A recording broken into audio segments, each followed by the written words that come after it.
Okay. Right. Hopefully that will have worked. So we were just yakking away there, and I'm like, this doesn't look like it's coming through. I was just getting like a not an error message, but it was just saying prepping. Um. Oh, there we go. Yes, we're working. Brilliant. Okay. Cool. Title sequence. Dun, dun, dun. The agenda. Woo! Hello and welcome to the agenda with me, Graham Hughes, and Phil Moorhouse. How you doing, Phil? You all right? Hello. Yes. So technical problems there. We didn't get started. Yeah, he spent so long trying to fix the telly, he So forgot about the this stream. it's now we've got like a BSL. We've got signing behind me over my shoulder. So yeah, where have you been this week, Phil? You've been away. You've been doing London. stuff in Been London all over the place. I keep having to go to London. stuck Going in to London London. again next week. Oh God, you got to go And next then the week as week well. after. What? Oh my I God. know, it's mad. This is insane. Maybe what if you start liking it? What if you start liking traveling and getting on the train? I and won't going ever like somewhere new? travelling. I No. won't ever like travelling. So what were you there for this week? South by Southwest, specifically the climate stuff. One of the sponsors, Bellwether's not-for-profit climate action group. Yeah. So they had this cunning idea, which I wish politicians would have. Go on. That it's like, oh, well, we need to counter disinformation on climate and nature issues. Oh fuck. Oh, look. What? Oh, should we get ourselves on the... What have you done? No, I'm saying I was should- just yeah. saying like, oh fuck, like I mean we should counter disinformation. Phil, Yeah. sorry, you're blowing my mind here. And What's then, this revolutionary thought you're having? And these people can get themselves on the news. I mean, these are the same people who basically got Kyoto going, got the Paris Climate Agreement. These are people who know how to get world leaders together in a room and go, let's sort this out. They've worked at the top levels of government and the UN and everything. Yeah. But then they said, oh, shitloads of people are getting their news on social media these days. We don't know how to do social media. Let's ask someone who does. Hey. So they Wow. invite a load of people, content creators. At the moment, that's across Europe and South America, Latin America, where they give us access to experts and accurate information, and then we can use that to like counter the disinformation out there. Which is something that doesn't occur to politicians, apparently. Oh, loads of people getting their stuff on social media. Should we do stuff on social media? Yeah, let's get someone, as Max Robespierre said, from the fax era to do it for us.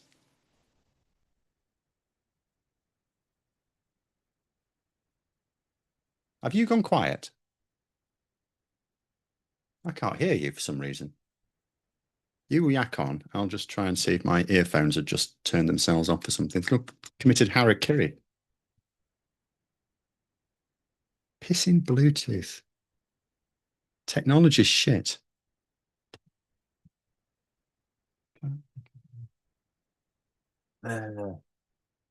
Right. Wired technology. Don't know what that's doing. Let's try not to turn the computer off this time. Hang on.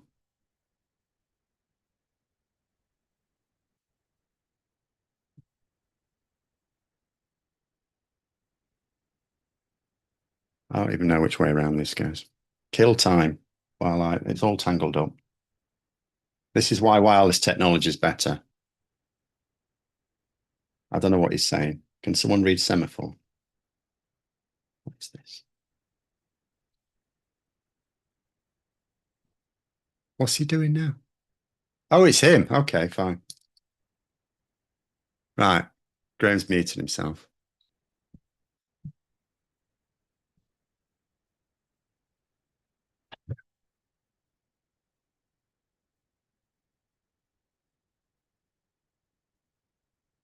Just tell me when you're talking again. I don't know what he's saying. I'm just going to make sure that I'm just going to do a test on my own microphone, my earphones, because they do sometimes turn off. They do occasionally do that because Windows 11's an arsehole. Actually, it's not probably. What the hell's going on now? Right. Okay. It changed my. Right, Jesus Christ. Right. It changed everything. I'm just going to do a test. Where's the test? Right. My earbuds work. My microphone should also work. Yeah, he's saying it's his mic. I just plugged in new earphones and then it changed them to both the keep the whatchamacallit. Anyway, right, I'm going to just talk about politics in the meantime. Something I was discussing in my stream earlier, I will just point out that so when I went to London, at the point at which I went to London, I had the betting odds, shall we say, for the Makerfield by-election showed, Andy Burnham was about 1-3, Reform UK about 3-1, roughly, very roughly. And then when I got back, it was too late to do anything. Yesterday, my first day back, it had actually tightened up a bit. It actually looks so whatever had happened over the previous week, whether it was Nigel Farage's race baiting or what, I can't imagine it was Robert Kenyon's interview prowess, because that was a bit poor. Whatever it was, closed the gap a bit. But this morning, it's opened right up again. The betting odds now basically give Labour a way ahead. I know betting odds are not the same thing as probability, but there has also been a constituency poll, which again, they have their errors as well. They have their errors. But the constituency poll that came out has Labour winning a larger share of the vote than it even did in 2024. And it's almost half. And Reform UK on a way lower share of the vote than in 2024, I think. Is that right? Hold on. Maybe not. No, I'm wrong on that. Scratch that. But it does show Labour on more than they got at the general election. I'm just trying to see where the difference is. Oh, Restore Britain. Yeah, that's right. They're nicking it all. 1-2. Am I going? Hello. Are any of you going down to Makerfield? I would have to go across to Makerfield, technically. Slightly up. No, I don't do travel. I'm already traveling to London. I mean, Oh no. Now Phil's gone. Oh, I'm sorry, Phil. Right. Okay. Right. My mic working crashed. One sec. Okay, right. Close the program. Oh my God, what is even happening here? No, I don't want to send a thing to Zoom telling Zoom that Zoom's not working. Oh my giddy aunt. Sorry about this. Oh God, it's the old agenda. It's the old agenda logo. But it's not the worst thing that could happen.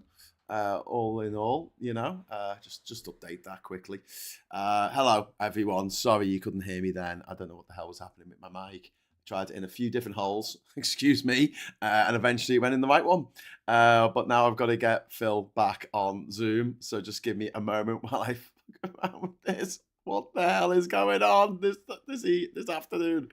As soon as my mic started working, Zoom crashed.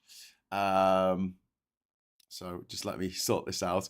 Hughes the Terminator says, Sam, did you like me sign? Did you like me show the signal? Show the signal. That's my signal. Welcome back, Graham. Phil's gone. You can either have Phil or you can have me. You can't have both of us.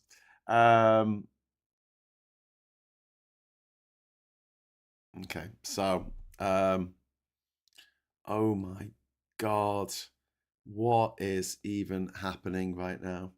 Do you know what? If I see that thing that says, do you want an AI companion? And I put every time I tick the box that says, don't ask me again. And then every time I go onto Zoom, it asks me again, do you want an AI companion? No, I really, really do not. Okay, so send that to new link. Sorry, it's crashed. It crashed. Okay, Phil, hello. Are you there? Can you hear me? That was fun, wasn't it? Are you there? Can you hear me? No? Your speaker is not working. Okay, so that's on there, and then that is fuck. Now I can't hear Phil. Phil, hello. Can you hear me?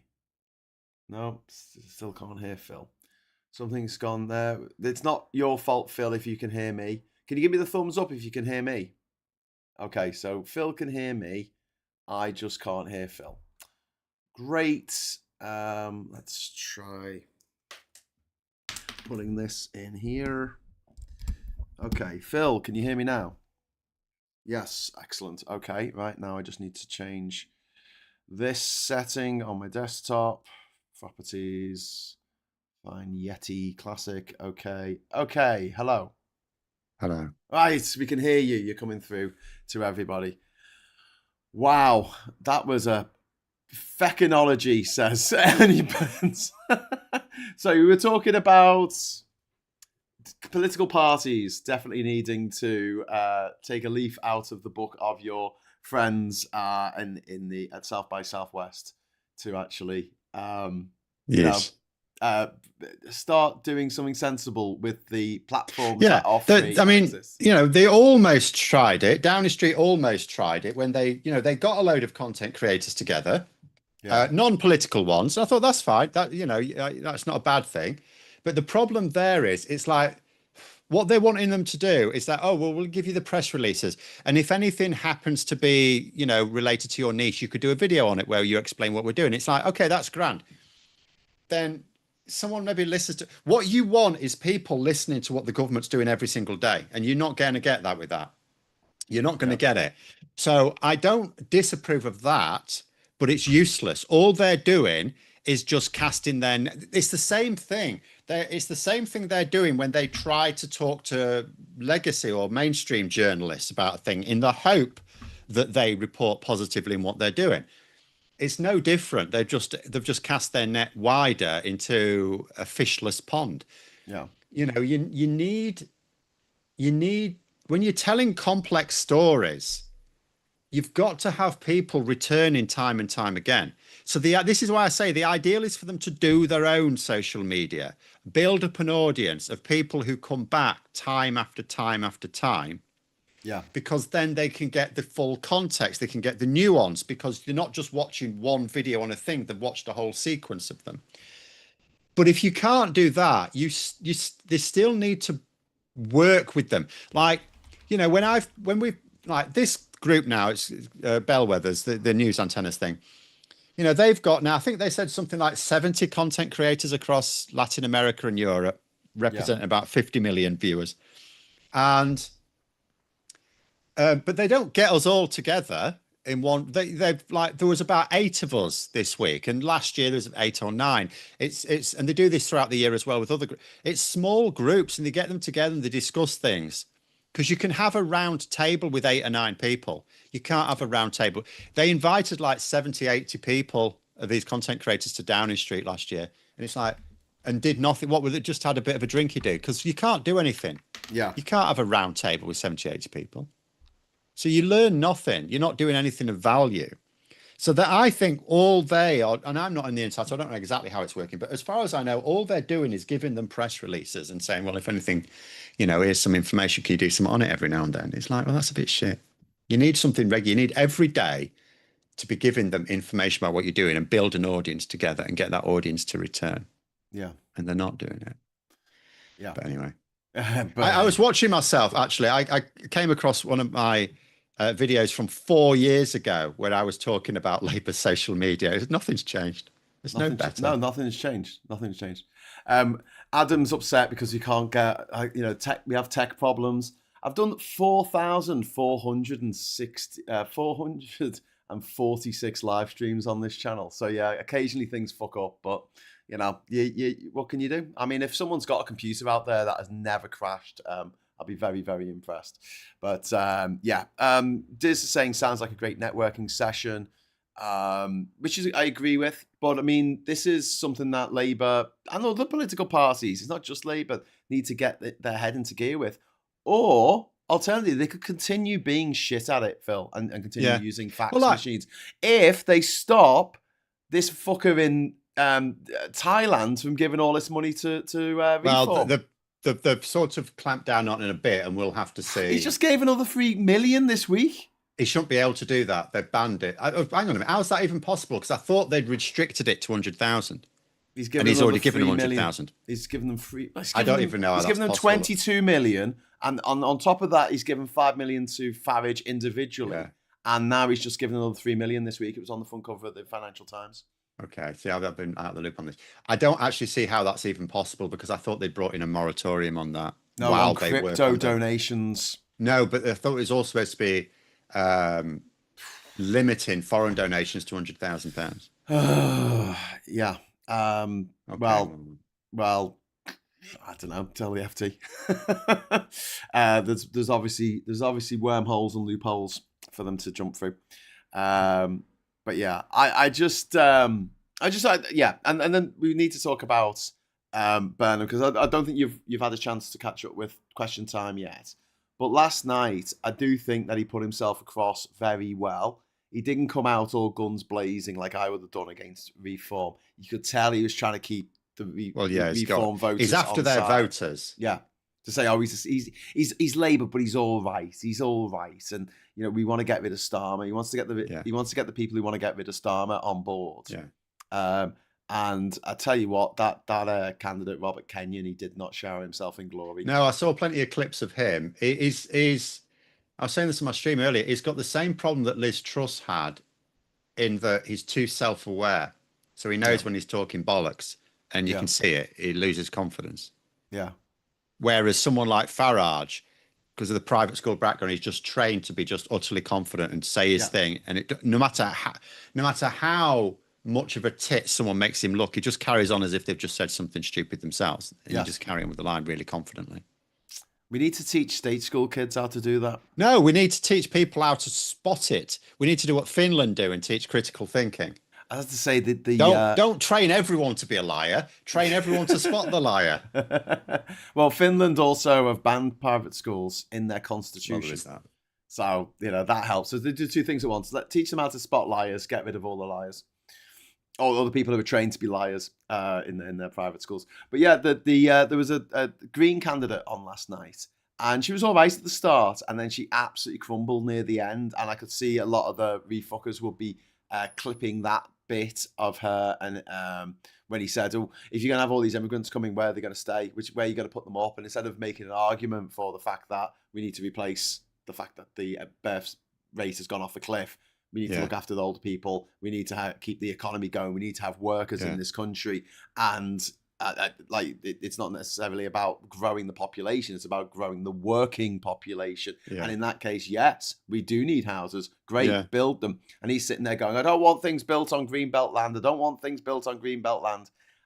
Which is the camouflage that refuckers and the Tories use to say we want house prices to continue to go up and up and up. We don't want to build any new ones. It's a green belt. It's a green belt. Also, he could have said, put them in one of Farage's 100 houses.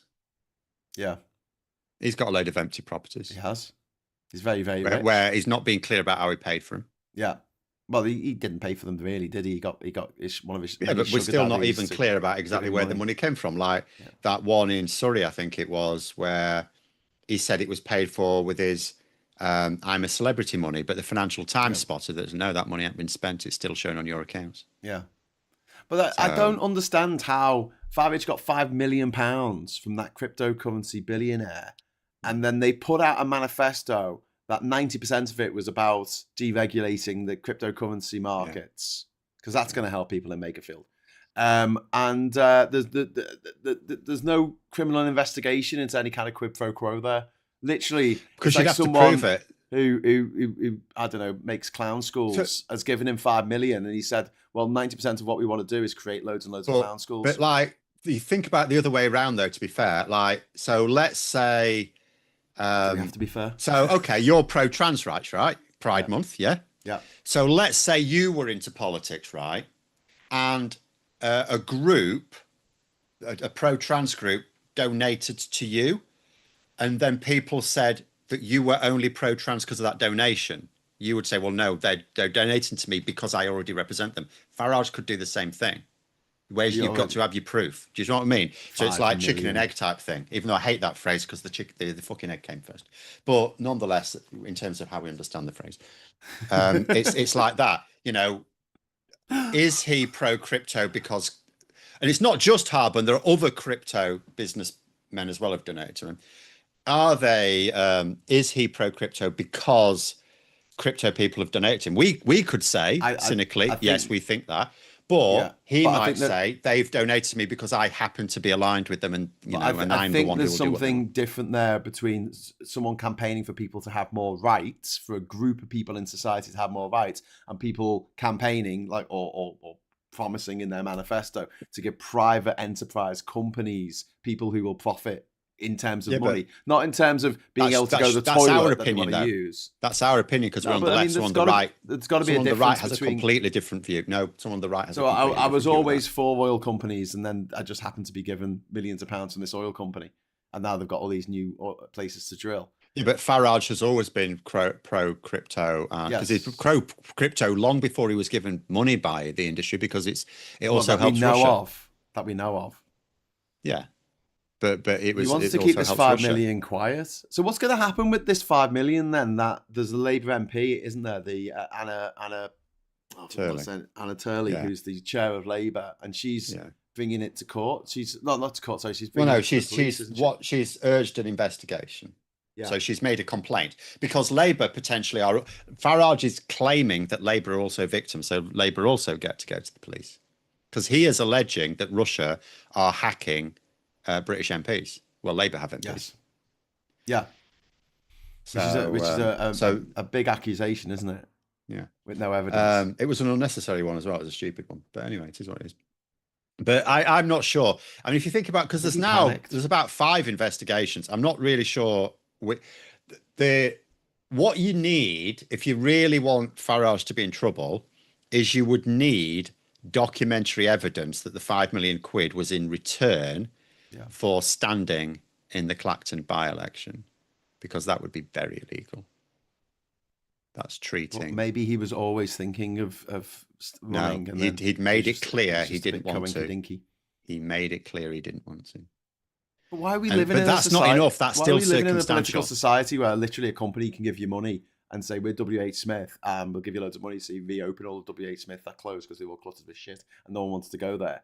And then you go and take taxpayers' money and you use it to reopen all the WH Smiths that are closed. Yeah. If you and can then you say, well, I've always been a big fan of WH Smith. Yeah, you can. If you can prove that the money is linked to that, then yes, that's hideous legal. If you can't, and only an idiot would allow but I think the 5 million quid, I think the arrangement was verbal. I think they probably met in person. It was probably verbal. But if there was an email, and someone has that email because it's been hacked, right? If someone has that, then, but if without it, then I see it goes nowhere. Dan Needle has said, and I think it's mad, this. And this is, if I was Andy Burnham, this would be a law I'd be wanting to tighten up right now. Yeah. I think it's insane, but apparently Dan Needle says, if they claim it as a gift, he actually doesn't even have to pay tax on it. You can be given 5 million quid as a gift and not pay tax on it. I'd say bollocks to that. Now, I don't think it's a gift at all, but if you can't prove it, unless you can prove. But surely any bribe is a gift. As long as you've got no paper trail, any bribe given to a politician is a gift. Even if it turns out it was a bribe, he won't have to pay tax on it, but he will go to prison. So, don't you think it's a bit rich, though, these people who are like absolutely losing their heads about Johnny Reynolds getting a ticket to Glastonbury or Keir Starmer going the match or getting a pair of glasses? Yeah. And the people going absolutely apeshit about Angela Rayner not paying the stamp duty on the house that she bought for her son, because she thought, well, it counts because it's her son, but obviously it was her house because she paid for it. But the thing with the Rayner thing, when it comes to Farage's £800,000 house that his girlfriend bought in Clacton, with a waitress's salary, he didn't pay any stamp duty on that because it wasn't his house; it was her house. But the Rayner thing, though, I mean, even Tories could see how she didn't think she owned another property, because she didn't. She doesn't own that house that's in trust for her son. The reason she fell foul of it is because her kid's not yet 18, or wasn't at the time. I don't know how old they are, but at the time they weren't. She is deemed to control the assets in the trust. Yeah. And therefore but it's really obscure. And even Conservative MPs have said this is really, the ones who didn't want to be bell ends about it. So this is really obscure. Yeah. And we It should does tidy feel up like stamp duty. Yeah, she was caught out by something that wasn't. And HMRC have agreed with that. Obvious. Yeah. She said that there was no malice in this. They just said, no, she made a mistake. If they don't charge you a fine, that means you are deemed to have done your best to pay your tax. Yeah. Yeah. Really that simple. It's crazy, isn't it? What a crazy world we live in. But it's tribal. It's tribal. But that's what it is. Hypocrisy. It's when people... It's mad hypocrisy of it. But you get it everywhere. You get it everywhere, unfortunately. And we're all conditioned towards it. We're all big susceptible to it. There's just a difference. You just have to make yourself pause and think. If you're being critical of someone or defending someone, am I being consistent with the way I'd approach it if they were in an out-group? Well, Phil, I just want to take you back to something that you talked about in the Makerfield by-election, which is, you can't really trust the polls coming out because it's always a bit. There's a lot of huge errors in them. Yeah, but the latest one shows this Restore Party. This what's his name? Twatty bumbags. Rupert Lowe. You don't get much lower than a Rupert Lowe. And they're taking like 8% of the vote, which at the moment, which. I mean, that's pretty... I mean, normally it's the left that are devouring ourselves, but this is the right for a change. Yes. And it's because they feel like Nigel Farage isn't fast enough. So they know he is. They just don't like the fact that he's moderate. Now, this is I'll tell you what this is interesting about this. So first of all, we talk about, yes, it is unusual to see the right wing splitting amongst itself because there's even Conservatives. There were Conservative MPs, never mind just Conservative MPs who said that the Conservative Party should not stand a candidate in Makerfield because they wanted Reform UK to win. So the right are naturally conditioned to unite around whichever is the most viable option in any given competition. They're quite happy to stand aside because their focus is making sure the right wing win, whereas you don't get that at all on the left. But what's interesting is, I'm in two minds on this. Part of me thinks, so for all we know, when we get to the general election, they may do that. It might be that Restore Britain just quietly disappears for the election. And all they're trying to do is steer Reform UK a harder line. But then you think, so it might, like Nigel Farage did in 2019, where he stood down those candidates, which we now think might have been for £5 million.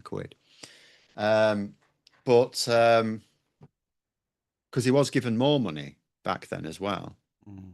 But anyway, but then you think to yourself, but what are Restore Britain trying to do? They're trying to get Reform UK to adopt a harder line. But why? Because Reform UK they're not more moderate than Restore Britain. They're just giving the impression they are. Why? Strategically, because they need moderate voters to win power. So Restore Britain, however you slice it, are not being strategic here. Because if they do persuade Reform UK to adopt hard lines, which you could argue they have done this week, I'd be interested in knowing what some of these moderate reform-leaning voters think about Nigel Farage this week. Right? Yeah. Well, there was a really interesting letter that I read out this morning on my morning show, and it was from a Reform Farage supporter who was writing to Newswhack, or one of the... Yeah, I've seen this, Newsthump. Newsthump. Newswhack's a good name, actually. We should rob that. Newsthump. You use that one. You put that in your back pocket. Yeah, okay, will do. Put that in there. But yeah, and they were like, I am just disgusted with him. He's gone too far. And I'm like, quite amazed that this is the thing. But he has twice now incited violence against the police. He did that in Southport, and he didn't. And this time, 8 police officers injured, I think. But it was a lot more. And a police dog. Yes. He was a lot cannier in 2024, though. He hid away for a bit and then came up with a lawyered statement. Whereas this time he's really going for it. And I think it's because of the Makerfield by-election. I don't think Nigel Farage would have reacted as he did this week were it not for the Makerfield by-election. Hey, listen. I think it's getting him to act recklessly. Yeah. Out of desperation. On that same topic, thank you very much to Goose Springsteen for the first super chat of the afternoon. If he isn't coronated, do you think Burnham might face a challenge from the left, given he seems to be rowing back on various socially liberal opinions to appeal to Makerfield constituents. No, because again, when you say the left, I mean, a lot of people on the left are not liberal. In fact, a lot of the biggest voices on the left are not at all liberal. I think it means in the party, in the Labour Party. But even outside the Labour Party, you know, so no, what they will care about is he's talking a good game on the economics of it. And at the moment, he is nailing down a few policies. It's not entirely clear what he's going to do. He is going to, he says he really wants to do something on social care much more quickly than Labour were doing. That could be quite big. Because, I mean, that, you know, again, you think about your key voters, social care is a big issue. Yeah. So he talked about social housing. He's talked about council housing, not affordable housing, council housing. But, the problem with council, I mean, I've always said this. I'm not going to criticise a big expansion of council housing, but ultimately all you do is buy Conservative votes of the future. Yeah. Because you build council houses, there is nothing to stop a right-wing government coming in and selling them off, just like they did under Thatcher. Selling them, oh, thanks very much for paying for that. We'll blame you for the debt you've raised for it, right? And selling them off cheap, votes for life. It is actually better. This is where I'm more on Starmer's side. It's way better to get people to own their own homes. I'm a much bigger fan of more affordable housing. Yeah, we need social housing. We need council housing. Because there are some people who are just not going to be, unless you have like a government bank that you can get a mortgage from.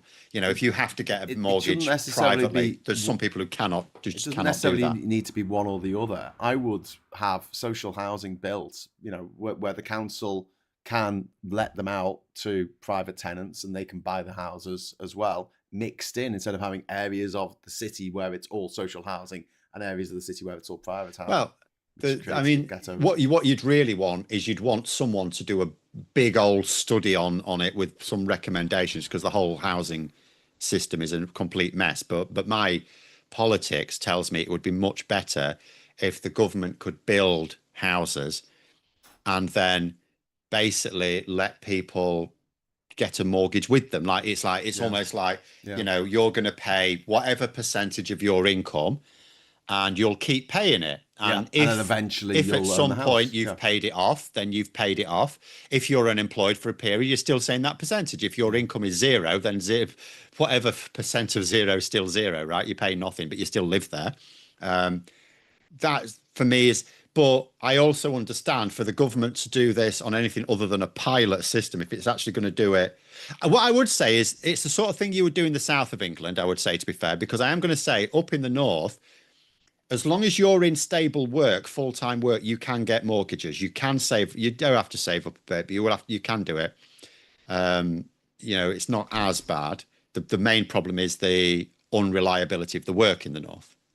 But I know people on minimum wage who have their own house, decent housing.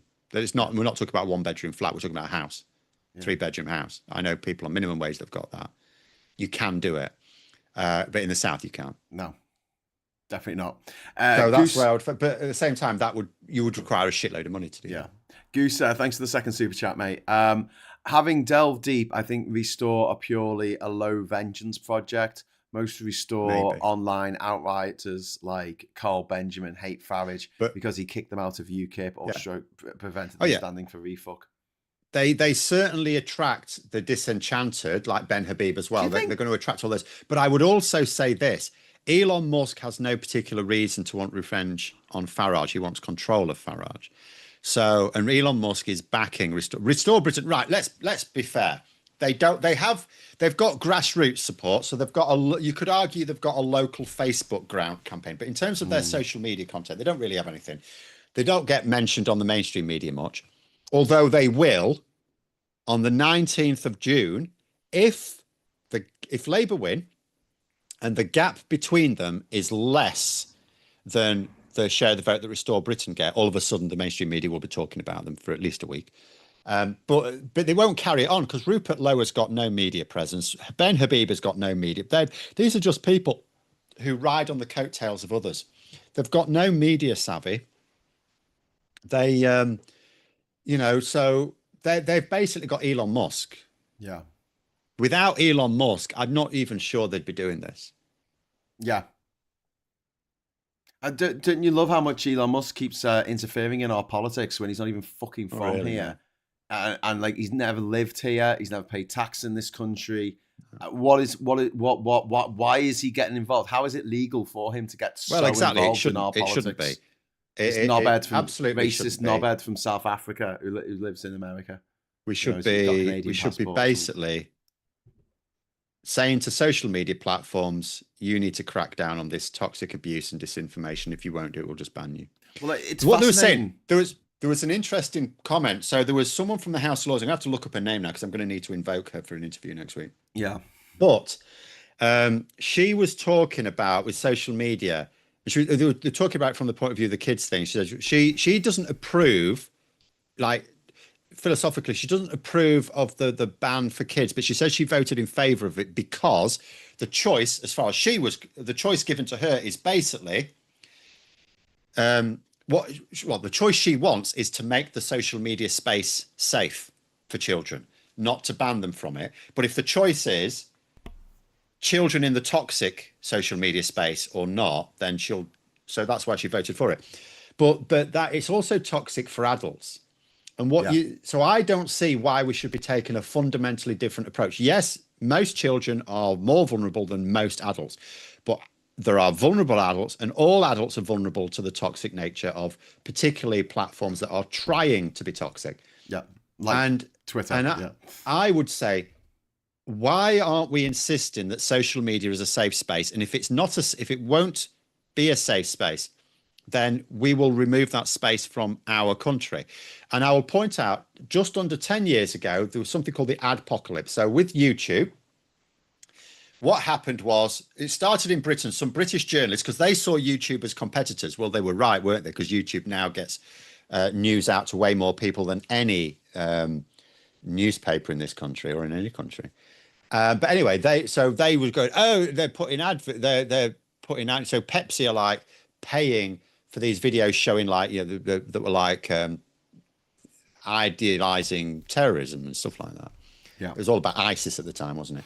And then they took it up in America, and it was all because YouTube was seen as a competitor. But it doesn't matter. It meant that those big brands said, well, we don't want to advertise on YouTube if our adverts if we're funding terrorism, right? Yeah. So YouTube then massively changed its systems. It's now a completely different beast now. There's a lot of control from advertisers on what sort of content their stuff will appear on, and you've got some control as content creators as well. And they completely changed the system to make the platform safe for advertisers. Yeah. Well, if a social media platform can make their platform safe for advertisers, they can make it safe for people. They can make it safe for users if they've got the right motivation. And social media platforms like YouTube, and I think even like Facebook and Instagram, they would comply if you regulated it. Because they run like a business. They want their business to thrive. If you say, well, you can't do business here if you don't do this, they will do it. Yeah. Twitter might not, because Space Karen is deranged, right? He might not. He doesn't run it as a business. No. All the other social media companies run it as a business. He doesn't. So we don't. But if we had to lose Twitter, do you know what? Whatever. But what we need to do is make the space safe. And we're not doing. I tried to start a petition to ban Twitter in the UK, and I got it back saying we're not allowed to ban individual companies, which is kind of crazy. Do you know what I mean? Yeah, no, you're not allowed to have a petition to ban individual private enterprises. Okay, fine. So, but I wouldn't call for that anyway. I would call for a debate about insisting that they work on the assumption that we want Twitter. Twitter's really good when it works. So just work on the basis that we just want you to make it a safe space. Well, to make your best. You can't legislate for every dickhead out there, but do your best. I mean, advertisers are now happy with YouTube. They are happy that YouTube made the platform a safe space for them, for their brand reputation. Why can't we do the same for users? Of course we can. Yeah. Or we could have a European version of Twitter, which is just run. Well, they keep trying to do things like that, but we do run into various. I mean, again, it's one of these things. It's like America gets these big things because they get the big tech giants, or any giants of any corporation, because they let them do what they want. I mean, there's a balance to be made. If you regulate you inevitably constrain the rapid growth of corporations. So it's like there's a sense in which you can't really. And this is why the EU are now they're actually thinking of deregulating certain areas to try and keep push starting for some Yes. tech giants in Europe. But it is a trade-off. America will probably always win out because they do not give a shit how these corporations conduct themselves. No, they don't. But we should. And if that means that we have to just, what we should be doing instead, what I would want the EU to do instead is stick by its guns and stick to the tight regulation and just enforce it much more strongly. And they will come to heel. We know that. They've done it before. You can bring them to heel.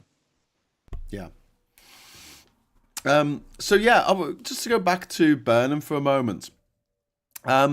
He did come across very, very well in Question Time, and it wasn't just that he came across well against the other panelists. Like compared with Keir Starmer, like he just seems quite naturalistic in the way that he speaks. He talks to people like we're talking to each other now. It doesn't have that. Yeah. Starmer does do that when he hasn't got a camera on him. I've seen him. He does do that when he's shit scared of the camera, which is a bit of bad news. Yeah. When you cannot meet everyone in the country, you can only possibly engage with them through a camera. It's a bit bad to have camera phobia. When we were talking about this a few weeks ago, I was saying if I was Burnham and then became Prime Minister, I would seriously consider having Keir Starmer as the Foreign Secretary because he's done so well at that. And you were kind of like, no, there's got to be a complete break from the past. But then, I mean, is there enough talent in Labour to completely replace the whole cabinet or 20 odd people who are in the cabinet? I wouldn't replace the whole cabinet. You wouldn't need to. Most people don't even know who most of the cabinet are, so it's true.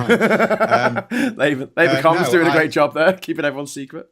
I mean, there's some talk he might keep Rachel Reeves on as Chancellor. Even that would be a big thing because Rachel Reeves is even less popular than Starmer. Yeah. As far as I can tell, she is actually the least popular political leader in the country. If we can consider the Chancellor a political leader. I mean, they're very senior anyway. Yeah. So even that would be a big, bold move. But it's also, again, it's quite clear from what he's saying now, he's backtracked on a few things. He is conscious of the need not to crash the pound. That's encouraging. Yes. But isn't it a shit situation that we are beholden to the people who have all these It is, of course it is. Or the guilt it is, in the government. Absolutely. But we are. Plutocracy. We're living in a plutocracy. Yeah, but we governed by the rich.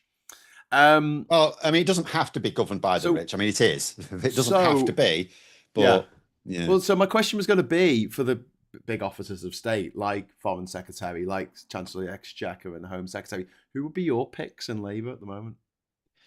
See, I'd probably try and put... Well, I'd probably try and put David Lammy back because I thought he was really good. I've got no issue with Yvette Cooper as Foreign Secretary. Yeah. I thought he made really good links. He made a lot of effort to make really good links. He had really good links with the Global South as well, and I would want to do a lot more work with the Global South. In terms of diversifying ourselves away from America, yes, move close to the EU. That is the low-hanging fruit. But also to work more closely with other countries around the world.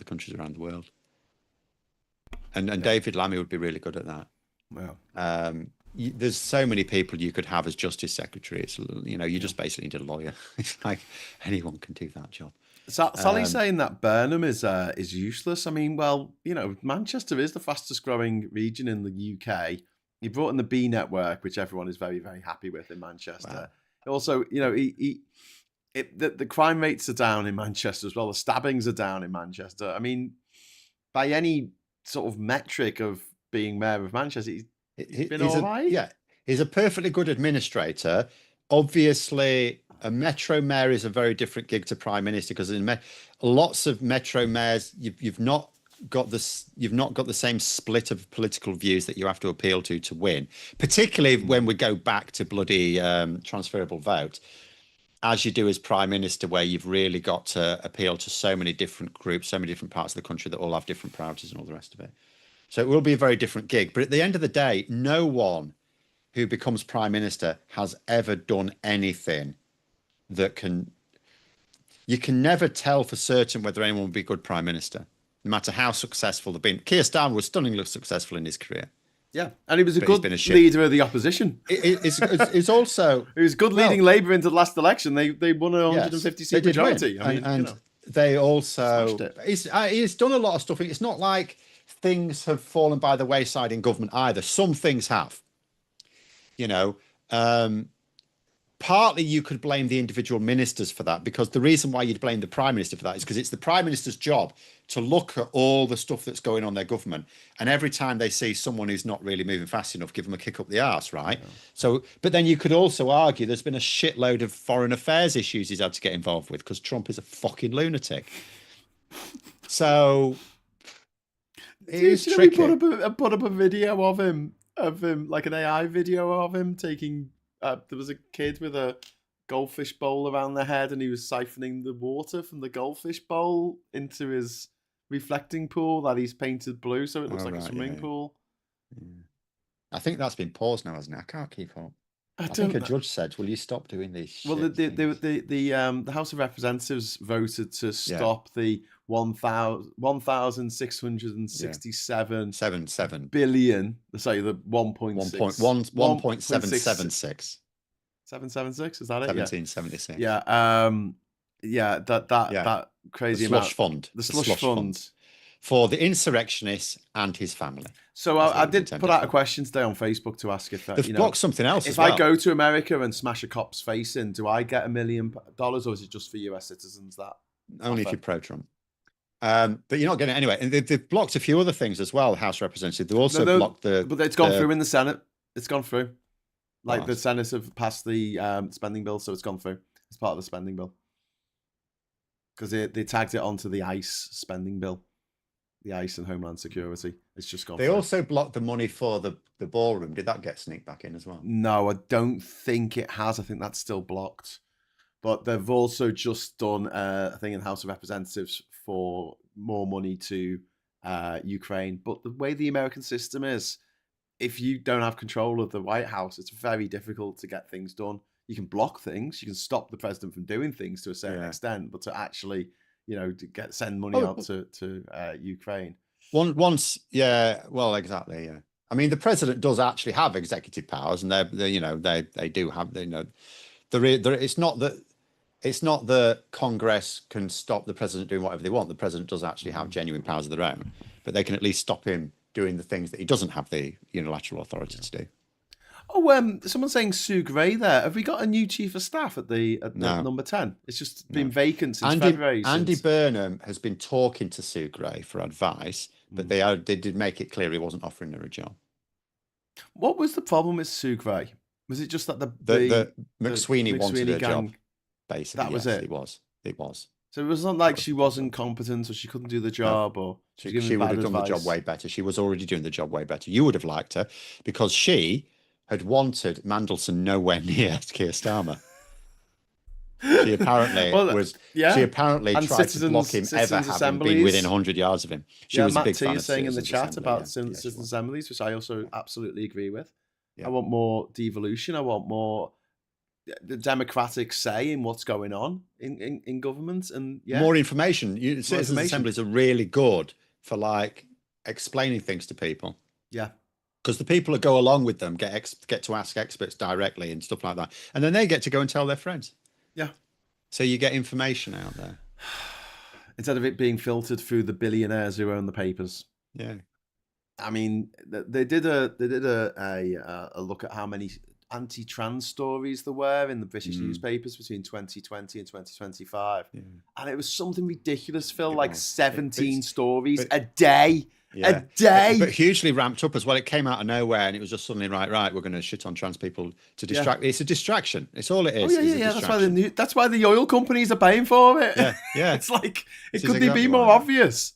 But these people who are very, very vexed about it. You go back and you look at their social media for 10 years ago. They don't mention it at all. No, never mention it. And Resloy wants to know if it's confetti time. Well, not quite, Resloy. We need 2 more super chats. And then it will be confetti time. We've got 8 more minutes to do that. Sam is saying Andy Burnham has pledged to scrap business rates for shops, cafes and hairdressers and reduce them for 20% for pubs. It would be funding by increasing taxes on online tech giants. Sure.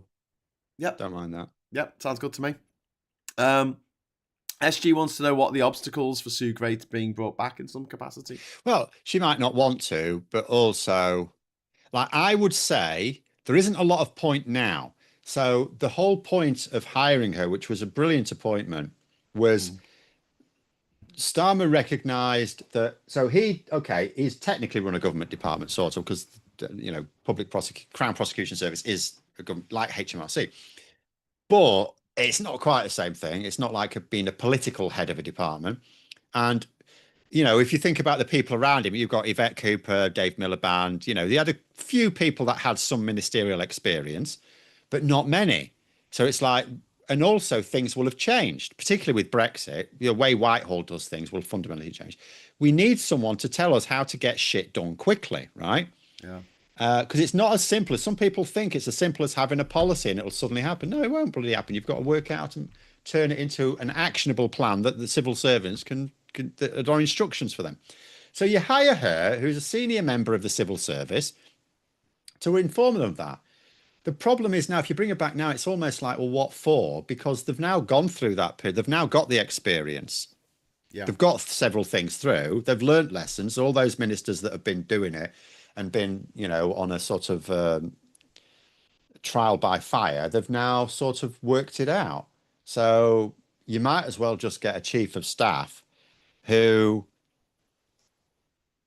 I don't know, it depends on your priorities, I suppose, but you just want a chief of staff who's competent. Who's competent. Nice. That would help. Competent. That would be nice. Not telling the prime ministers go ahead and announce things without actually consulting the people who are going to be affected by the announcements. Yeah. You want someone who can, their job is to coordinate, to make the government look like it's a coherent, intelligent machine. Yeah. So to coordinate, you coordinate between the communications departments, the cabinet, the whip's office, all of these things, all the staff in number 10, the staff in just coordinating it so the government looks like it knows that it's all pulling in the same direction. That's their job. Yeah. Yeah.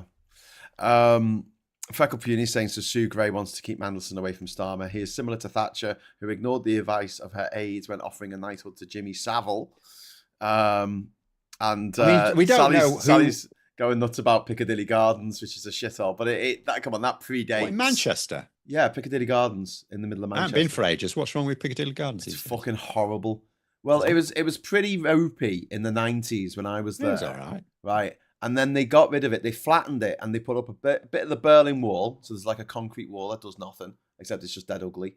And then they put some like shit fountains in for the kids to run through. They did the same thing in Williamson Square in Liverpool. Some shit fountains for the kids to run through for one day a year when it's actually warm enough for them to do it. It's a shithole. It stinks of piss. There's like little tiny bits of grass that everyone tries to sit on because there's like 50,000 people and about like 2 meters squared of grass. And there's loads of people off their tits on spice and loads of people trying to deal drugs. It is genuinely horrible. But I think it has been all my lifetime, probably. Piccadilly Gardens wasn't somewhere I'd like to hang out. Right. I used to sit there.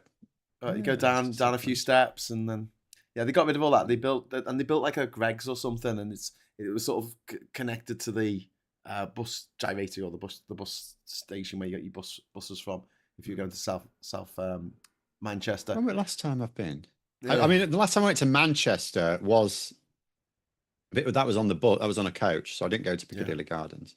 Yeah, because it was for that march, that sort of protest with the conference. The Conservatives had their conference there that year. Oh, I organised that. You did a thing, yeah. I was in the Labour one. Were you in the Labour one? Yeah.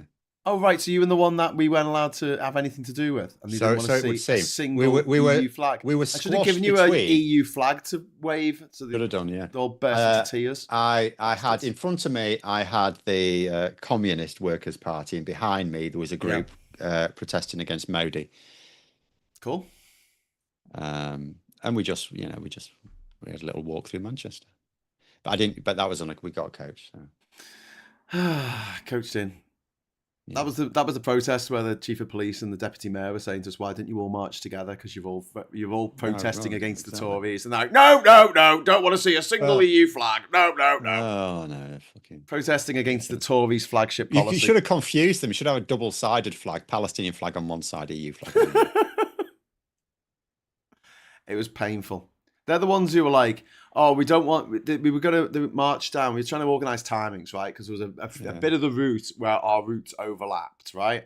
We were starting in Whitworth Park, and I think your march was starting at the on the Student Union steps on Oxford Road, Oxford Street, Oxford Road, and basically our march was going to go ahead. There was going to be half an hour, and then it was your march, right? And they were like, what if the EU people, what if they lie down in the road and won't let us past?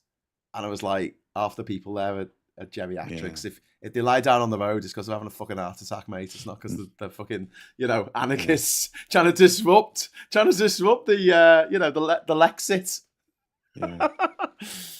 Anyway, so that was the last time you were in Manchester. Yeah. Well, that was they'd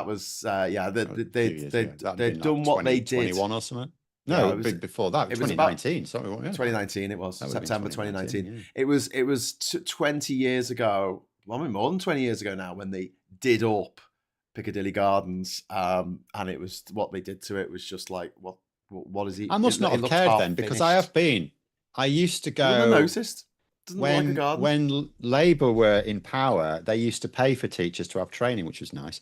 And quite a lot of the training sessions were in Manchester. I used to get the train, so I would have gone through Piccadilly. I obviously just didn't care. I obviously didn't even mind. I'm not as Sally's saying that sensitive Burnham's done fuck all about homelessness in Manchester.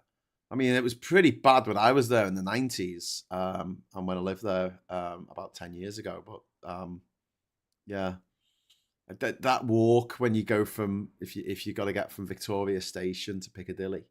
Because why link up the line? Oh no, they'll spend loads of money linking up the lines and then not actually have a train that does that.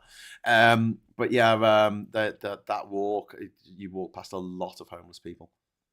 But is that Metro Mayor? Is that a Metro Mayor policy? Is that government policy? Is that? What I would say is, so I mean, I've been to London quite a bit recently, and I always take money for homeless people. I've not come across that many when I've been in London. Sorry. Yeah. Fair enough. Even on the tube. Yeah. Where there's a lot of footfall and you'd expect that's a good place to try and get some money. I've seen I think a couple when I went last time. Yeah. So it could well be that was, again, I mean, it just might not have been a big priority of him, or maybe the person he appointed to it wasn't very good. But this is a problem. I mean, that is a problem we will have as Prime Minister. You've got to a point.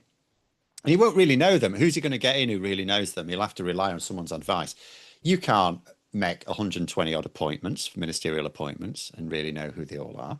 So his best bet will be just leaving most of them where they are and just make a few key changes. And then when he's got his feet under the table, maybe think about reshuffles then. He'd probably be best. He'll obviously have firm ideas about who he wants in certain cabinet positions, but beyond that, he probably should just largely leave it. Because every time you move a minister out, you stop all the work they were doing. It completely stops because the next person's got to come in. It might be that some of the civil servants, and I know I'm leaning on Yes Minister here, might not even have liked some of it, or they'll, but either way it stops because it's like, well, what's the point of the civil servants carrying on with it if you might want to change everything? Yeah. So you want as little disruption as possible. Just focus on, so he will have priorities, what I'm saying, and with the areas that aren't priorities for him, unless they've got the right ministers in position, they could start to fall off. So there could be some things that Starmer is focusing on and doing well on, and Burnham's not as bothered about, and we start to see, maybe the EU stuff. He has at least been clear that he, unlike Starmer, he would like to see us join the EU in his lifetime. But is he going to push as hard for these deals as Starmer has been? Yeah. Even though we think Starmer's also been fanning about a little bit, he has been pushing hard for deals. Will Burnham? We don't know. What we do know is one person can only have so much focus. So if he creates new foci, like things on social care, housing and things like that, some things there will be other things that he doesn't spend as much time looking at as Starmer has. And he has to basically hope he's got the right people in charge of those, because he will not be kicking him up the arse. Yeah. I mean, I thought, like I said, I thought Burnham did quite well last night. He didn't come out all guns blazing against the refuck candidate, Robert No, Kenyon. that makes sense. He talked about bringing everyone together. He was quite nice to the Conservatives sitting next to him, you know, in terms of like just being pleasant with him and not being horrible. No need to. There was all the rancor that was coming towards the refuck candidate was coming from the audience more than anybody else, more than anyone on the panel, I felt. But you know, he answered the questions well. God damn, he must have prepared. You know, he must have got them down to a T in his head before he said them. But when he was asked straight up about, "Are you going to run for leader?" The way he put it was like, "If there is a leadership contest, I will put my hat in the ring." Exactly. Yeah. And so he's not saying that he's going to trigger it. No. He's staying away. But also he said this idea that if you're the prime minister, you neglect your constituency because you're too busy being prime minister with all the stuff that entails. So he had a good line about that. He said, I'll make sure that Makerfield is represented by the highest office in the land. I thought, he's workshopped that one. well, I hadn't seen that, but it's interesting to say that because I said that's sort of the thing I would have said earlier when someone put it to me in the stream when they were saying that Reform UK are trying to push this idea that you won't have a local MP. It's like, no, you will. More than Farage. 10 Downing Street. Farage, he doesn't know where Clacton is on a map. Oh, yeah. He's never been there. He's not been to a single face-to-face constituency meeting. No, a single one. It's not. They don't even exist over anyway. 70 votes in the House of Lords, Commons. Like the point I would make is, surgeries should take place, and if you're a backbencher, you should do them as the MP. But if you've ever been to a surgery and you've spoken to your MP, and if it's about a technical issue, unless it's sometimes MPs are very experienced and they are actually really good for that, but often they'll refer to they'll have a member of staff with them, and it's that member of staff they ask. So if you have a problem, really the person who solves it for you is the member of staff who knows about all the things you can apply for, or the letters. And if it needs someone contacted, well, we'll write the letter for you and stuff like that. All of that can be done by constituency staff. They're the experts on it anyway. An MP, a very experienced MP, will have learned enough that they are also experts. Yeah. But like a brand new MP, like Robert Kenyon would have. Let's say he does do constituency surgeries. Let's say he'd be, he'd take it seriously. He would be no use to anyone because he knows nothing. Yeah. You would have to hope that he hires staff who do know stuff. And if he doesn't, then you're buggered anyway. Yes, you might be able to turn up and talk to him. He might give you a sympathetic ear and do nothing because he won't know what to do. Whereas, even an absentee MP, which if they're a minister, they have to be because their 9 to 5 is in London. As long as they make sure they've got staff, constituency staff who can help you, there will still be surgeries. You can still go and see them and still get shit done. And they will still write all the letters on the House of Commons headed paper and everything. If they need, if your landlord needs a letter going, you bastard, you need to sort and it comes from the Prime Minister. So Kenyon last night, he said that they need more normal people rather than career politicians, right? And this was a bit rich. Every time he says that, a party that is literally headed up by a career politician. Yeah, he has been a politician now for over 25 years. Yeah. And that's all he knows. It's all he's done all his adult life, apart from the 5 minutes that he worked as a janitor in the City of London. And it is remarkable. I mean, the Mirror caught him out this week when Nigel Farage, they caught him out, inciting violence, and then straight off to a very exclusive private club for very expensive drinkies that the likes of Robert Kenyon would not be allowed in. Yeah. If he tried to go down that street and have he'd probably be arrested if he tries to walk down the street. But if he tries to go in for a bit of a drink, if Nigel had him he was on all fours and had the collar around his neck, they'll probably let him in then, as a token sort of, pleb. But if Kenyon wins this, that's 10 MPs I think that Refuck have if Kenyon wins it, and all but 2 of them, which would be Kenyon and Neanderthal, would have gone to private school.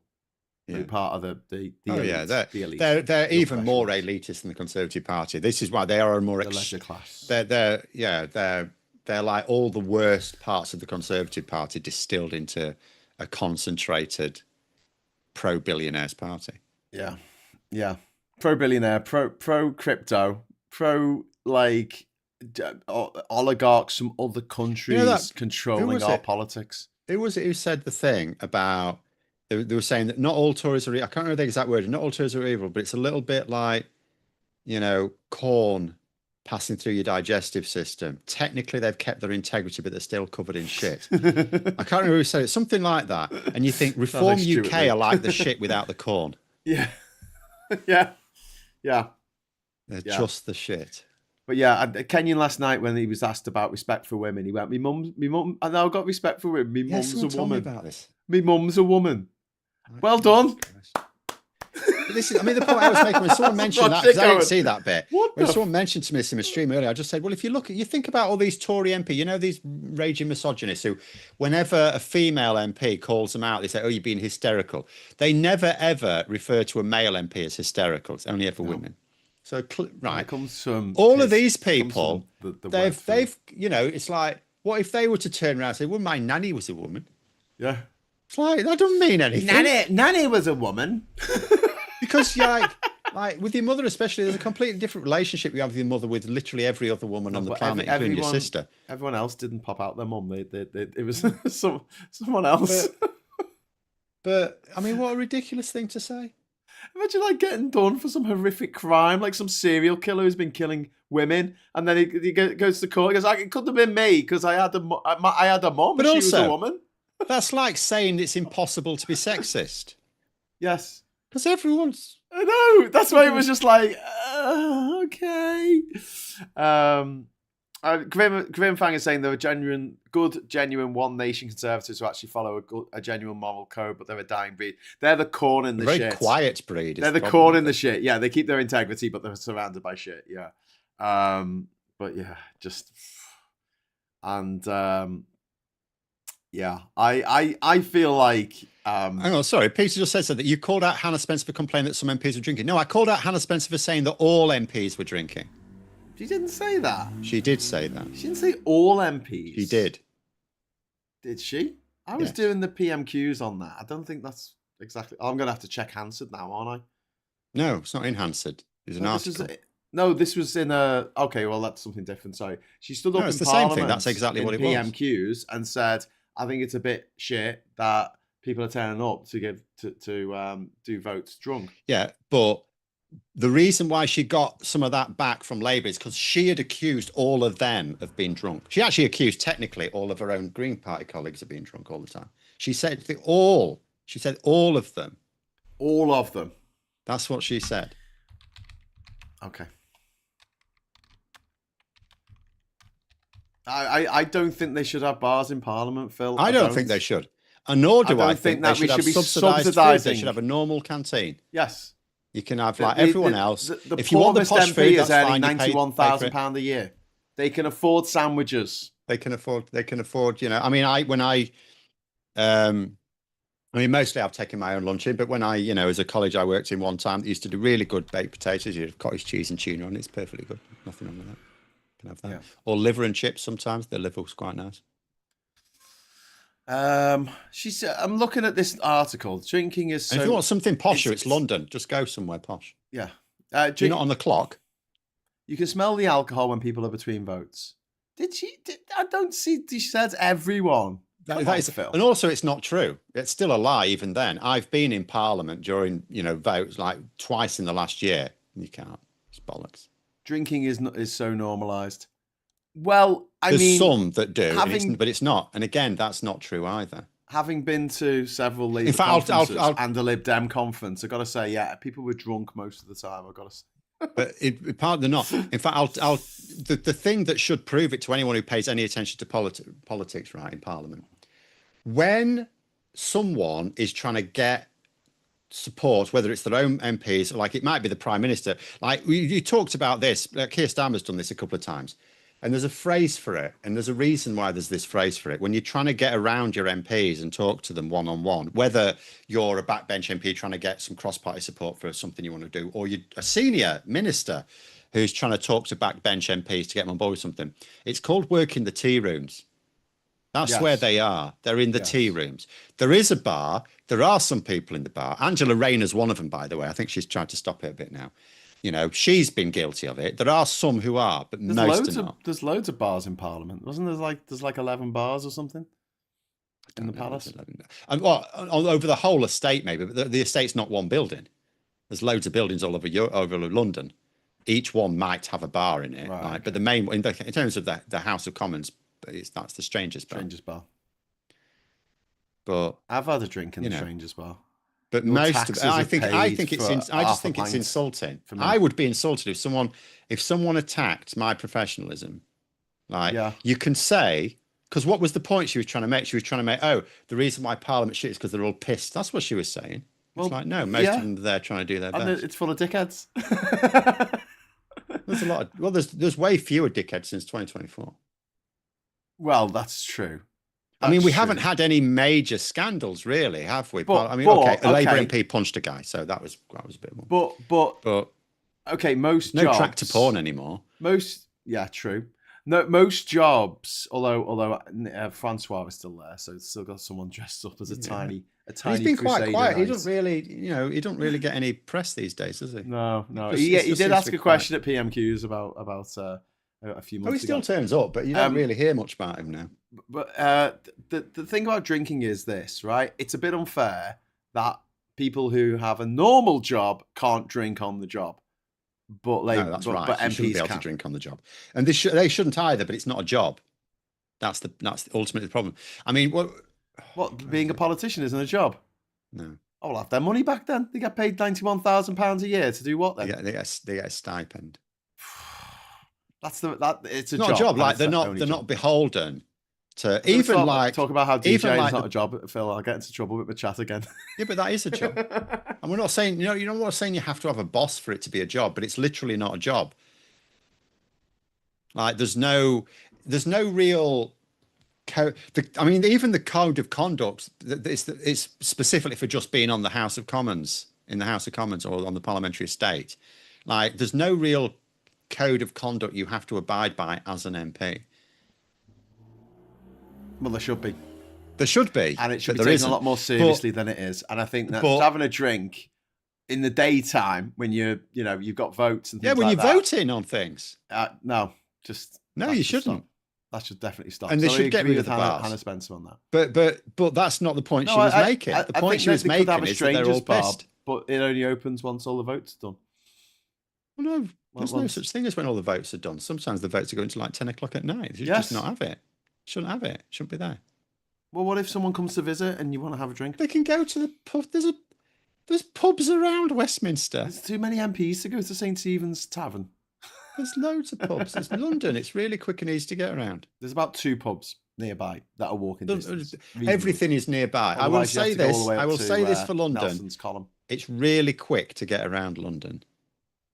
I will say that. It's a really good, you can get around London really quickly and easy. Yes. When I went on Sunday, last Sunday, it was rammed with Arsenal fans. With arseholes. And you could still get around. I didn't have to wait for the next train because it was rammed, but I could still get on. Yeah. And the whole place was swarming with them. And yet I could still get around really easily. It does seem a bit mad though, because in other countries, you can't drink on the streets. Like in America, you cannot drink on the streets. You cannot drink in parks in America. Like you can't have a picnic in the park. You can poison the pigeons, but you can't have a bottle of wine with your cheese. Are you telling me that senators aren't drunk? You can't even have decent cheese. Well, they probably are, but they probably sneak a bottle in with in a whiskey in a paper bag. They have whiskey in a paper bag, don't they? But in Panama, you're not allowed to drink on the streets. So what I used to have is a little cubby holder, a little tin holder to keep me drink cold. And it was a Coca-Cola can on the outside. So from a distance, if the police saw me, it looked like I was holding a Coca-Cola can. When I wasn't, Phil, I was holding a beer because I wasn't working, I wasn't doing a job, and I wasn't representing a constituent of 100,000 people. Constituency, even. Spencer also complained about the constant barracking in the chamber. There is. Well, according to Google AI, it says there are no public bars in the US Capitol, but there's a members' dining room, which is exclusively for members of... So the people who shouldn't be drinking the most, they can get drinks. Yeah, Harry Flashman's with me on the DJ thing. Thanks, Harry. I needed some support on that. I'm a musician. Yes. Yes. Yeah, no, I didn't say that's not a job. I said it is a job. It is a job. No, I'm saying it's not a job. It's just I was winding up my socialites this morning by going, is being a DJ, is being an economist a real profession? Is it a real, thing that you can study? The only job that isn't a real job is being a politician, because there's no professional code of conduct. Like all of the codes you think exist for politicians really just exist for the buildings they sometimes have to go to. For people working at the off license or working on the corner shop, or it's not like you sign something saying I'm not going to spit in the face of customers. I mean, if you're self-employed, you don't have to sign anything, but there are still law. I mean, I'm beholden to laws doing this job. Well, so are the politicians. They're beholden to laws. What like? It's not like you have to sign something, or someone working in a corner shop has to sign something to say I will do this code of conduct and not be a. I mean, look at the. Actually, you do. Yeah. Do the people working for the delivery companies have to sign a code of conduct to say I'm not going to drop kick people's porcelain over the garden no, because they don't mind that. But you do sign a contract, and in that porcelain contract delivery drop kick. In that contract is professional standards, and we have to do it on YouTube. We have to. You can't actually get an account on YouTube without signing up to standards. Yeah, politicians don't. I agree. They swear an oath. And that oath is fairly weak. And some people even complain about the oath, but it's fairly ambiguous.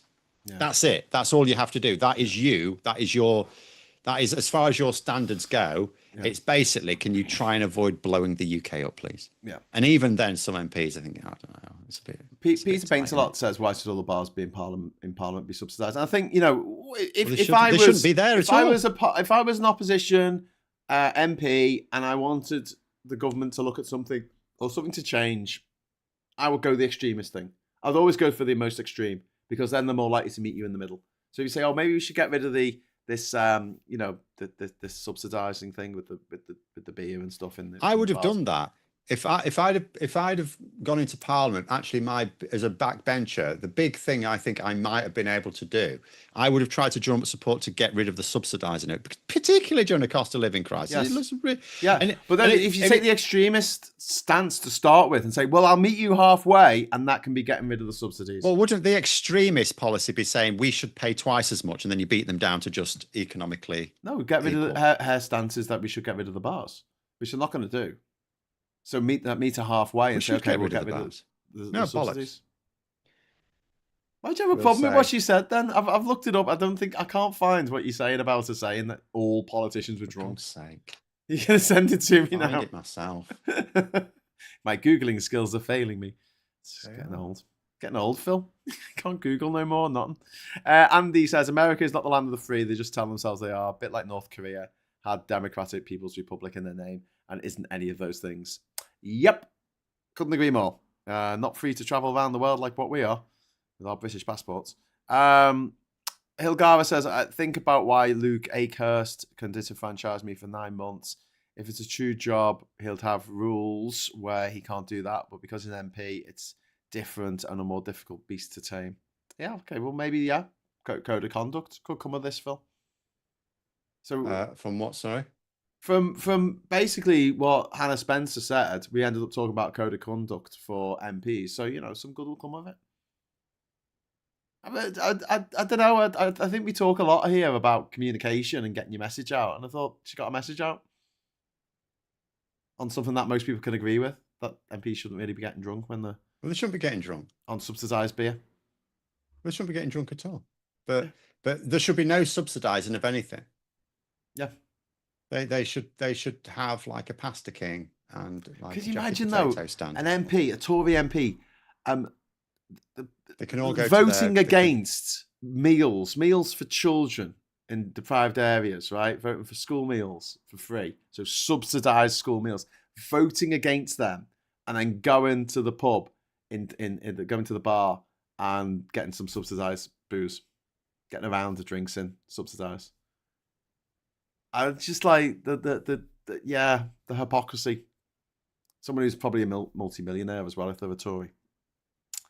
Ernie says MPs can't be sacked, only recalled, which is true. I mean, there was a case a while ago, it's a long time ago, before I was born, where an MP just didn't turn up to Parliament and then Parliament did vote for them to just be chucked out. because they just didn't turn up at all. Fair enough. But it has to be very Sinn extreme. Féin don't turn up though, do they? Well, no, but I mean that they're not supposed to either. I mean, they don't. You can't chuck them out because they never take their places in the first place. Right. I don't mean chucked as in, but and they specifically campaign on the basis that they won't take up their seats. Yeah. So that's fine. That's not the same as an MP who says they're going to be a real champion for you in Parliament and then doesn't turn up. Yeah. Anyway, I think it was a good idea for Hannah Spencer to say that, show that Parliament is a bit of an old boys' club, which it definitely is. And yeah, but you've got to make it clear that you don't tar everyone with the same brush. I don't think she did, Phil. I didn't. From what I don't know about this article, but from what I saw, well, I'm struggling to find it actually. Well, I don't know whether they've changed the headline or something. I've got it here in the Metro. I'll send it to you. There you go. It's not in the Metro. It was in the Guardian. Well, this is right for the Metro. This is a Metro article. Yeah, but it says you can't just say. Hannah. So if I say something like, "Oh, this person said we should eat live puppies every day" in the Guardian, and they say, "Well, here's a Times article saying we should all do gardening," it's like that doesn't prove that it say we shouldn't eat live puppies. This is a Metro article by Hannah Spencer. Yes, but that's not the article I'm referring to. In the opinion, it says, "I challenged MPs' drinking habits. They just groaned." Yeah, but that's not what I'm talking about. I'm not moaning about that. I'm talking about the fact she tarred everyone with the same brush. I haven't. Okay. Well, I have, but I can't find. I don't know whether they've changed it. Is it because of the backlash? I'm now wondering if the Guardian's changed the fucking headline. I don't think it was in the Guardian. I think it was in the Metro. I've sent you the link. Oh my God. The thing I'm referring to was in the Guardian. She's moonlighting for two different newspapers now. I mean, I'm sure she's written. Why wouldn't MPs write for multiple newspapers? I don't know. I don't know, Phil. The country has a cost of living crisis, yet an MP gets subsidised food and drinks. Not the best optics. I'm actually looking here. There's 2 articles in The Guardian written by her. Yeah. And neither of them are on this drinking thing. They've removed the article. Yeah, bastards. It's because she picked him up on it and said, hey, it's not all of them, Because in the Metro, she doesn't say all of them. Fax is saying different article, Graham. Yeah, I know.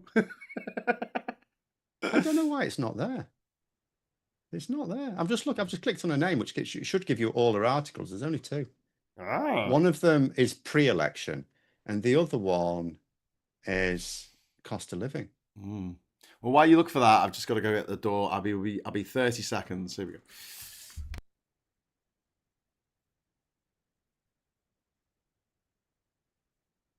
Doesn't even mention. They've actually removed the article. It's not there. I've even looked in. It's not even like they've changed the headline. Because I've just done a search for the word drink in this article. It's not mentioned at all.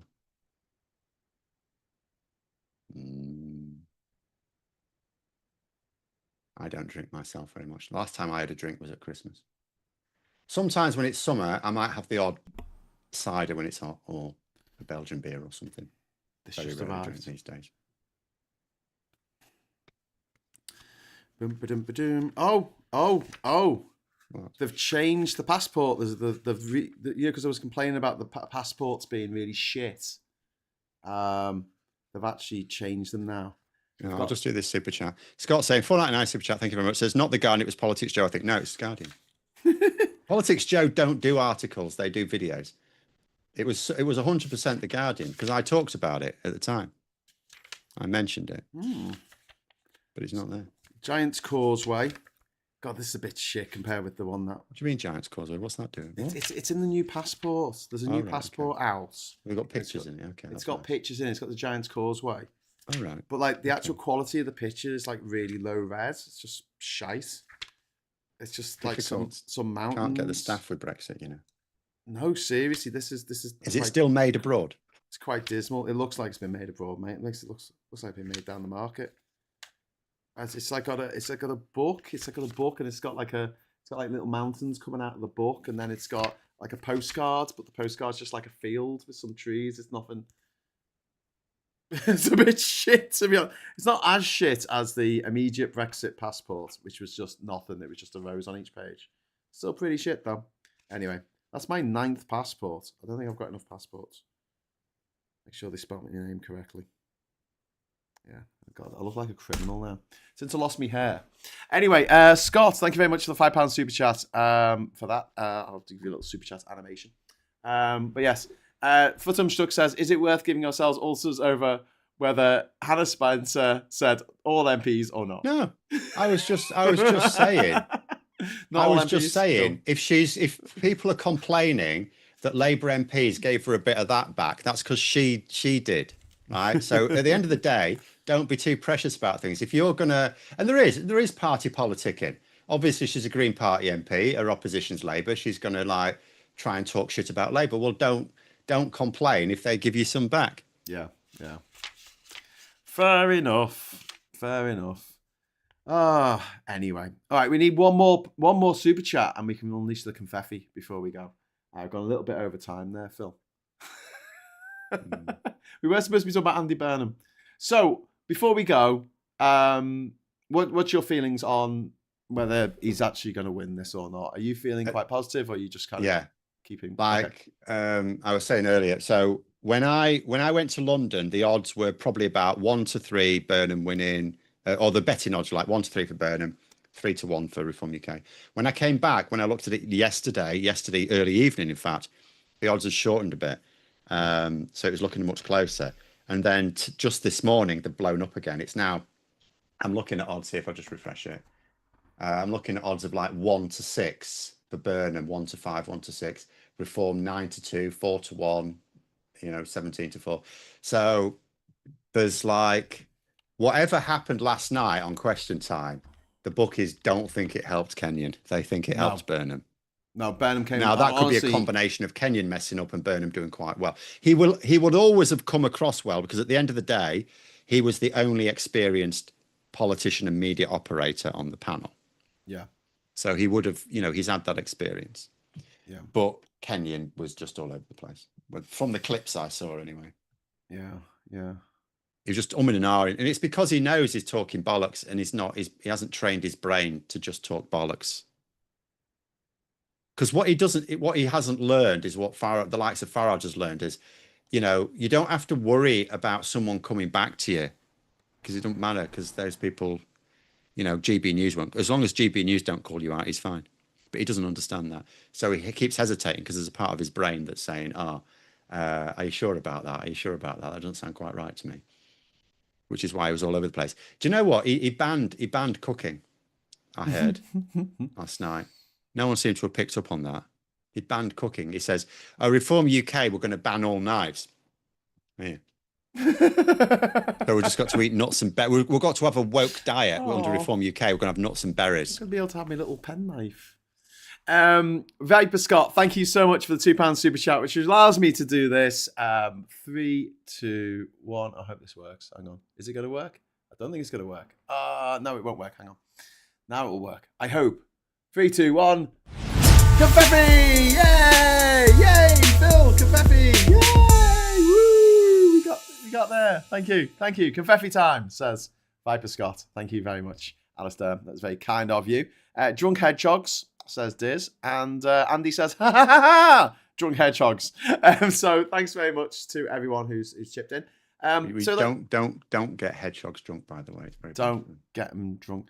So when the bet is 1-6, that means that if you put £6 bet on, you will make a profit of £1. Yeah, it's like not worth it. That is mad. So that is the bookies basically saying we don't want you to bet on Burnham because we think we're gonna have to pay out to you. Yeah. Whereas it's quite tempting. The Reform UK bet is really quite tempting. I mean, 5-1, you'd have a bet on that if you were confident that they might even have a chance. Yeah, 5-1 is not bad odds at all. To make money.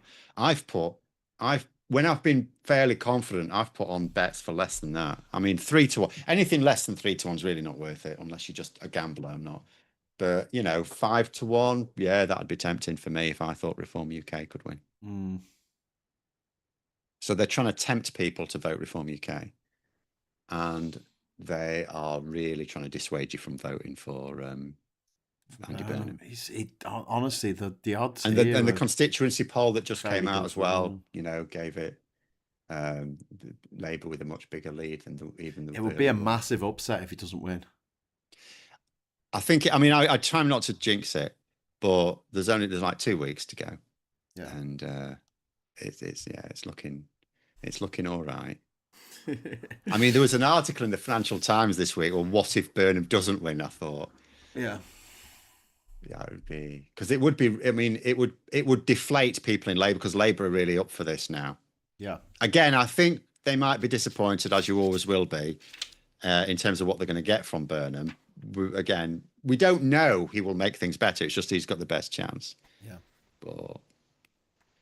But yeah, just reading that article, it's like, yeah, that would be a really bad outcome. But I don't think it's going to be the outcome.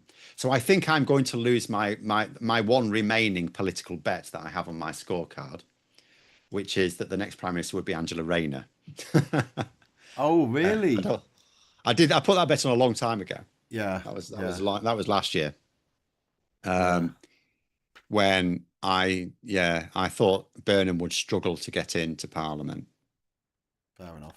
And also at the time, there's a real momentum behind Burnham now all across the party, and it wasn't there. That it was at the time. It was still. It wasn't even settled within the party whether Starmer should go, and it certainly wasn't settled who should be replaced with. I think now it has, really. So yeah, I'll have lost that. I'll have lost 2 political bets. My last 2 were that Kemi Badenoch would be replaced in 2026. That's not going to happen. Nothing will happen this year that will make that happen now. She's too secure. And that Angela Rayner, even though she's really shit at the job, which is hilarious. Yeah, but they think she's great. Mostly because of the chaos in Labour. She would be gone if Starmer hadn't made such an arse of the politics. She would now be gone, because she is shit. I think also, if all things being equal, if it wasn't for Farage and Refuck, that Starmer wouldn't have got the shit that he's got. Well, yeah, but I mean that sort of thing. You can't just say, well, if that political party didn't exist. I mean, it does. But no, I'm just saying, like, on the alternative Starmer, we didn't need to have a prime minister that's shit at politics, or we didn't need to have one that was advised by someone who's also shit at politics, like Dumb and Dumber in Downing Street. That didn't need to be the case. There was no need for that to happen.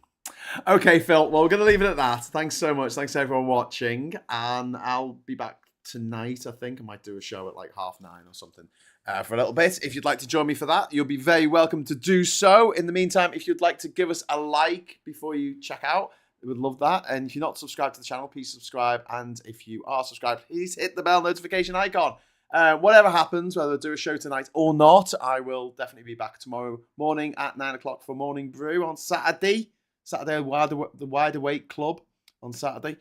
So hopefully I'll see you there. Big shout out to my wonderful co-host, Phil Moorhouse, who you'll be able to see on his channel at A Different Bias. And you're doing a live show tomorrow at 7 o'clock, is that right? Yes. 7 p.m. So check that out if there's something that you wanted to write in the chat that we didn't get a chance to see. Thanks to everyone in the chat. Thanks to everyone who gave us a like. Thanks to everyone who gave us a super chat. That's very kind of you. And until we meet again, I'll say thanks very much for watching. Hello, good evening, welcome, and goodbye.